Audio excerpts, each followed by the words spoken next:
Hello and welcome to Financeable on this new video on how to log in into Cleartax mutual fund accounts. If you are new here, subscribe and press the notification bell icon so you don't miss any upcoming further videos. And let's get started with the tutorial.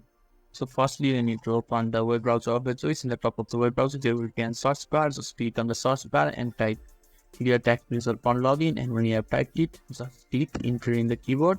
And the search results will be shown to you, and the first search result is Cleartax login. You just have to click on the first search result and you will be sent into the login portal of the Cleartax. And when you are inside here, there are two options for you, that is to sign in with Google or enter your email address. And if you haven't signed up, then you can just click on the sign up button that is on the top right corner and follow through the step provided by them, and you'll be able to sign up and they will redirect you to the login page, and you will just need to enter your email address. After that, you can enter your password and you will be able to log in into Cleartax mutual fund account. So this is how you can easily log in into Cleartax mutual fund account. So if this video is helpful to you, give a thumbs up button. Thank you.